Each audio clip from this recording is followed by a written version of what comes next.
సాధారణంగా హోలీ అంటే రంగుల పండుగ. కానీ కర్నూలు జిల్లా ఆదోని మండలం సంతేకుండ్లూరు గ్రామంలో మాత్రం హోలీ అంటే ఒక వింత ఆచారం. ఇక్కడ పురుషులు మహిళల వేషధారణలో కనిపిస్తూ అందరినీ ఆశ్చర్యపరుస్తారు. తరతరాలుగా వస్తున్న ఈ సంప్రదాయం వెనుక ఒక బలమైన నమ్మకం దాగి ఉంది. ఈ గ్రామంలో హోలీ పండుగ రోజున పురుషులంతా ఆడవారిలా చీరలు కట్టుకుని నగలు ధరించి ముస్తాబవుతారు. ఇలా మహిళా వేషధారంలో గ్రామంలో కొలువై ఉన్న రతి మన్మథులను దర్శించుకుని ప్రత్యేక పూజలు నిర్వహిస్తారు. 2 రోజుల పాటు జరిగే ఈ వేడుకల్లో గ్రామంలో ఎటు చూసినా మహిళా రూపంలో ఉన్న పురుషులే కనిపిస్తారు.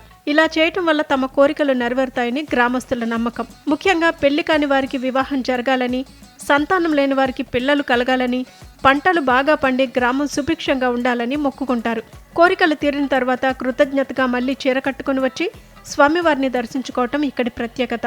ఈ వింత ఆచారాన్ని చూడటానికి కేవలం ఆంధ్రప్రదేశ్ నుండే కాకుండా కర్ణాటక, తెలంగాణ, మహారాష్ట్ర వంటి పొరుగు రాష్ట్రాల నుండి కూడా భక్తులు భారీగా తరలివస్తారు. ఆధునిక కాలంలోనూ తమ పూర్వీకుల నాటి ఈ సంప్రదాయాన్ని కాపాడుకుంటూ భక్తి శ్రద్ధలతో ఈ వేడుకలను జరుపుకోవటం విశేషం.